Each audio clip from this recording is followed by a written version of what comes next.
தெளிவு குருவின் திருமேனி காண்டல், தெளிவு குருவின் திருநாமம் செப்பல், தெளிவு குருவின் திருவார்த்தை கேட்டல், தெளிவு குரு உரு சிந்தித்தல் தானே.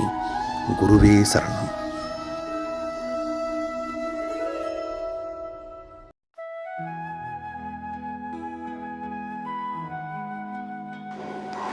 வணக்கம், நான் உங்கள் ஆத்ம நண்பன் பேசுகிறேன். பிரம்மஸ்ரீ தவத்திரு திருச்சிட்டம்பல சாது சித்தர் என்னோட குருநாதர் அவர்களுடைய மலர்பாதங்களை வணங்குறேன். மனுஷங்க நம்ம எல்லாரும் இங்கேயே, அதாவது இந்த பூமியிலேயே நிரந்தரமாக எப்போவுமே தங்கி இருக்கிற மாதிரி நிறைய ஏற்பாடுகள் பண்ணிட்டு இருக்கிறோம். இது ரொம்ப பரிதாபகரமான ஒரு விஷயமா இருக்குது.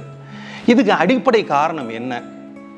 இப்போ எல்லா மனிதனும் தன்னை உணர்தலுக்கும் தெய்வீகத்துக்கு பக்கம் போகணும் அப்படின்னு நினைக்கிறது இல்லை.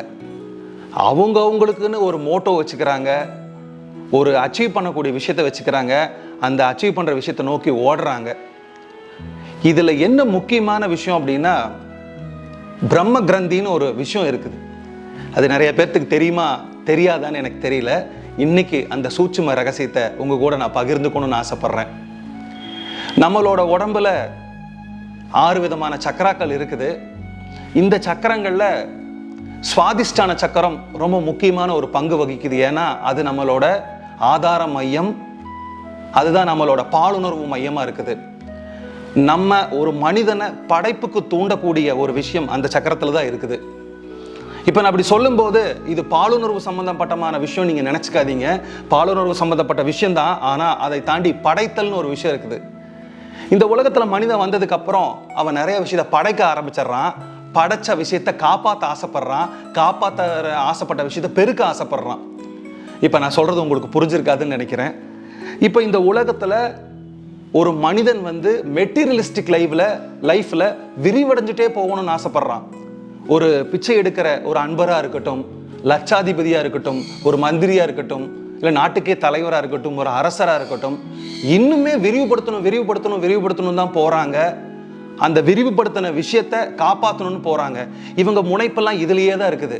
இதை தாண்டி ஒரு மனதுக்கு அமைதியான விஷயம், எந்த விஷயம் எனக்கு ஒரு மன அமைதி கொடுத்து ஒரு சாந்தத்தை பொறுமத்தை கொடுக்க போகுது அப்படிங்கிறத யாருமே யோசிக்கிறது இல்லை. ஏன்னா அதுக்கு உட்காந்து யோசிக்கிற அளவுக்கு அவங்களுக்கு நேரம் இல்லை.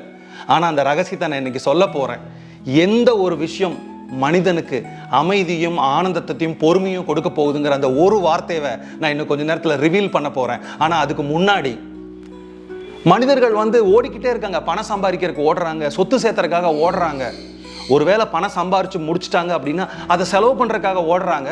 செலவு பண்ணி முடிச்சதுக்கப்புறம் மறுபடியும் சம்பாதிக்கணுங்கிறதுக்காக ஓடுறாங்க. நீங்கள் ஒரு கொஸ்டின் கேட்கலாம், சார் நம்ம அதுக்கு தானே சார் இங்கே வந்திருக்கிறோம். சரி, இதில் என்ன பொறுமை இருக்குது, என்ன அமைதி இருக்குது, என்ன ஆனந்தம் இருக்குது? நீங்கள் சொல்கிற பாயிண்ட் ஆஃப் வியூக்கே நான் வர்றேன். இங்கே அதுக்கு தான் வந்திருக்கோம்னா எந்த அர்ஜுமே இருக்கக்கூடாது, எந்த எதிர்பார்ப்புமே இருக்கக்கூடாது, ஆனந்தமாக இருக்கணும். நீங்கள் பணம் சம்பாதிக்கும் போது அந்த ஆனந்தம் இருக்கணும், நீங்கள் பணம் செலவு பண்ணும்போது அந்த ஆனந்தம் இருக்கணும், திருப்பி சம்பாதிக்க போகும்போது ஆனந்தம் இருக்கணும். ஆனால் அதுக்கு மாறா பணம் வரும்போது ஆனந்தமும், செலவு பண்ணும்போது ஒரு பயமும், பணம் செலவழிச்சதுக்கு அப்புறம் இன்னும் பாதுகாப்பற்ற சூழ்நிலையும், எனக்கு இப்படி இருக்கணும் அப்படி இருக்கணும்னு உயிரையும் உடமைகளையும் பாதுகாத்து வைக்கக்கூடிய பயம் தானே அதிகமாக இருக்குது. அப்போ இந்த வாழ்க்கை எப்படி நல்லாவா இருக்குது? இல்லை, நல்லாவே இல்லை. இந்த வாழ்க்கையை நல்லா கொண்டு போகணும் அப்படின்னா அந்த தாரக மந்திரம் என்ன தெரியுமா? எனக்கு இது போதும். அதனால தான் பெரியவங்க சொல்லியிருக்காங்க, போதுமன்ற மனமே பொன் செய்யும். நீங்கள் ஒரு நம்ம ஸ்கூல் பையனாக இருக்கும்போது நம்மளோட ஆசை என்ன இருந்துச்சு? எப்படியாவது நல்ல மார்க் வாங்கி நான் காலேஜுக்கு போயிடணும். நீங்கள் காலேஜுக்கு வந்ததுக்கப்புறம் உங்களோட ஆசை எப்படி இருந்துச்சு? நான் நல்லா படித்து ஒரு நல்ல வேலை வாங்கணும். அதுக்கடுத்தது உங்களோட ஆசை எப்படி இருந்துச்சு? ஒரு நல்ல பொண்ணை பார்த்து கல்யாணம் பண்ணணும். அடுத்தது நல்ல குழந்தைங்க, அந்த குழந்தைய படிக்க வைக்கணும், அந்த குழந்தைக்கு வேலை வாங்கி கொடுக்கணும், அந்த குழந்தைக்கு கல்யாணம் பண்ணி கொடுக்கணும், அந்த பேத்திகளை பார்க்கணும். இந்த இடத்துல எங்கே உங்களுக்காக உட்காந்து யோசிக்கிறீங்க? உங்களோட சந்ததிகளை பெருக்கிறதுக்கும் உங்களை சுற்றி இருக்கக்கூடிய பொருட்களை பெருக்கிறதுக்குமே நீங்கள் டைமை செலவு பண்ணிட்டு கடைசியில் ஒன்றுமே தெரிஞ்சுக்காம நோய் பீடிக்கப்பட்டு செத்து போய் எல்லார்த்து மாதிரி சாதாரணமாக அழிஞ்சு போகிறீங்க. யோகிகளும் ஞானிகளும் சுற்றி நின்று நமக்கு மொபைலில் வைக்கிற அலாரம் மாதிரி ஒவ்வொரு டைமும் ஏதோ ஒரு விஷயத்த சொல்லி கொடுத்துட்டே இருக்கிறாங்க. ஏன் கோயில் இல்லாத ஊரில் குடியிருக்க வேண்டாம்னு ஔவையார் சொன்னதும், ஏதோ ஒரு ஞானிகளோட தொடர்பில் இருங்க, ஏதோ ஒரு ஜீவ சமாதியில் தொடர்பில் இருங்கன்னு ஏன் சொல்கிறாங்க அப்படின்னா, இந்த மெட்டீரியலிஸ்டிக் லைஃப்லேயே நம்ம மூழ்கி போயிடுறோம். நான் வெளியூர் பயணம் பண்ணிட்டப்பவும் வெளிநாடு போயிருந்தப்பவும் என் கூட இருந்த ஃபாலோவர்ஸ் கிட்ட நான் பேசிகிட்டு இருந்தேன். அந்த ஃபாலோவரில் ஒருத்தர் என்கிட்ட கேட்குறாரு, நாங்கள் சிங்கப்பூர் போனப்போ இங்கே இருக்கிற மக்களெல்லாம் வந்து இந்த ஆன்மீகத்தை பற்றி தெரிஞ்சவங்களே இல்லைங்களாப்பா அப்படின்னு ஒருத்தர் என்கிட்ட கேட்குறாரு. அதுக்கு நான் சொன்னேன், இல்லை, அவங்க மெட்டீரியலிஸ்ட் லைஃப்பில் ஓடிக்கிட்டு இருக்கிறாங்க, பொருளை சேர்த்தணும் ஓடிக்கிட்டு இருக்காங்க. இன்னொரு விஷயம், அந்த பொருள் நம்மக்கிட்ட கிடைச்சதுக்கு அப்புறம் அவங்களுக்கு சந்தோஷம் இருக்குதானா? இல்லை. ஏன்னா அந்த பொருளை பாதுகாத்து வைக்கணும் அப்படிங்கிறது அடுத்த பயம் தொத்திக்குது. அதுக்கப்புறம் அந்த பொருள் வந்து இழந்துட்டு இருக்குது, தேய்ந்து போயிட்டு இருக்குது, தேஞ்சிட்டு இருக்குதுங்கிற பயம். அந்த பொருளுக்கு மேலே இன்னொரு பொருள் அழகாக வந்துச்சுன்னா அந்த பொருளை நான் வாங்கணுங்கிற ஏக்கம். ஆனால் போதுங்கிற மனத்துக்கு இந்த எந்த ஏக்கமே இல்லை, இந்த எந்த பயமே இல்லை, எந்த பாதுகாப்பற்ற உணவுமே இல்லை. ஏன்னா போதுங்கிறது போதும் தான், அதை தாண்டி வேற எதுவுமே இல்லை. போதுங்கிறது ஒரு ஃபுல் ஸ்டாப். அதுக்கு மேலே நீங்கள் ஒன்றும் பண்ண முடியாது. நீங்கள் சாப்பிட்றதுக்கு உட்காந்துருக்கிறீங்க, உங்கள் வயிறு நிறைஞ்சிருச்சு, அதுக்கப்புறம் அந்த சாப்பாட்டை பார்த்தா உங்களுக்கு எப்படி இருக்கும்? அதே மாதிரி தான் மெட்டீரியலிஸ்டிக் லைஃப்பில் உங்களுக்குன்னு ஒரு வளையத்தை வச்சுக்கோங்க. நான் திரும்பவும் சொல்கிறேன், நிலை இல்லாத, அழிஞ்சு போகக்கூடிய, பாதுகாப்பு இல்லாத இந்த உலகத்தில் இங்கேயே நிரந்தரமாக 5000 வருஷம் 10,000 வருஷம் 15,000 வருஷம் வாழ்கிற மாதிரி நம்மளை சுற்றி பாதுகாப்பு பண்ணிக்கிறதும், நம்மளை சுற்றி பொருளை குவிக்கிறதும் இது ஒரு மடத்தனமான விஷயமா இருக்குது. என்ன சார் மடத்தனமான விஷயமா இருக்குதுன்னு சொல்கிறீங்கன்னா அது உண்மைதான். இப்படி தான் ஒரு அரசர் வந்து பெரிய ஒரு மாளிகை கட்டியிருந்தார். அந்த மாளிகை கட்டிட்டு செத்து போயிட்டாரு. அதுக்கப்புறம் அந்த பையன் அந்த மாளிகை நிர்வாகம் பண்ணிட்டு இருந்தான். ஒரு பெரிய ஜென் துறவி வந்தார், அவரை இன்வைட் பண்ணியிருந்தார். இந்த ஜென் துறவி அந்த பையனோட, அந்த அரசரோட பையனோட அந்த மாளிகைகளெல்லாம் சுற்றி காமிச்சிட்டு இருந்தார். அந்த அந்த அந்த இளவரசர் வந்து ஜென் துறவிக்கிட்ட ரொம்ப பெருமையாக சொல்கிறாரு, இது எங்கள் பில்டிங், இது எங்களோட அரண்மனை, இது எங்களோட இது அப்படி இப்படின்னு. உடனே அந்த ஜென் துறவி மெல்லமாக சிரிச்சுட்டு ஒரு வார்த்தை சொன்னார் பாருங்க, நெத்தி பொட்டில் அடித்த மாதிரி. ஓ, இந்த சத்திரம் ரொம்ப அழகாக இருக்குது அப்படின்ட்டாரு.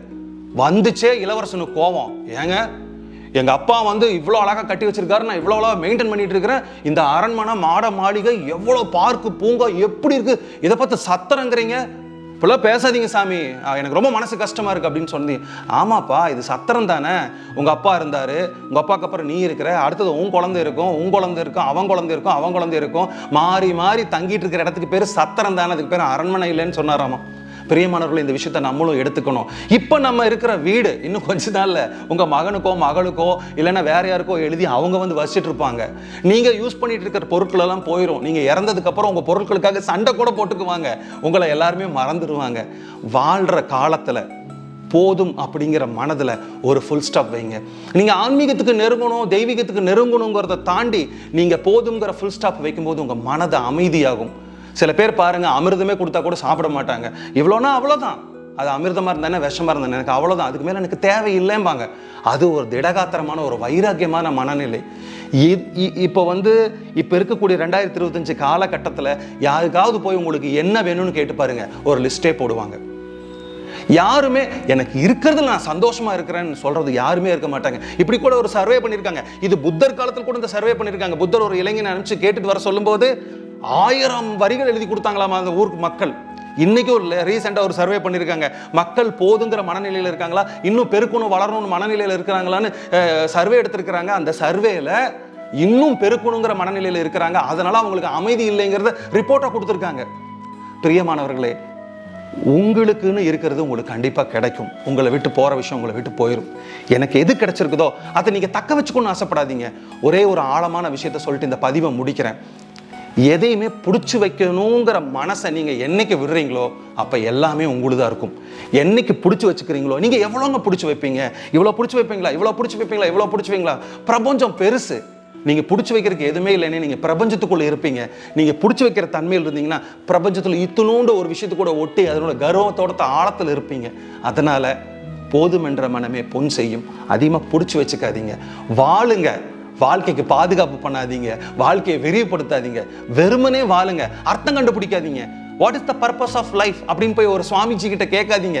கோயிலில் போய் சாமி நான் என்ன ஏன் படிச்சிருக்கிறேன், எதுக்கு படிச்சிருக்கேன், என்ன பண்ண போற கேட்காதீங்க. இங்கே வந்துடுறது வாழ்றதுக்கு.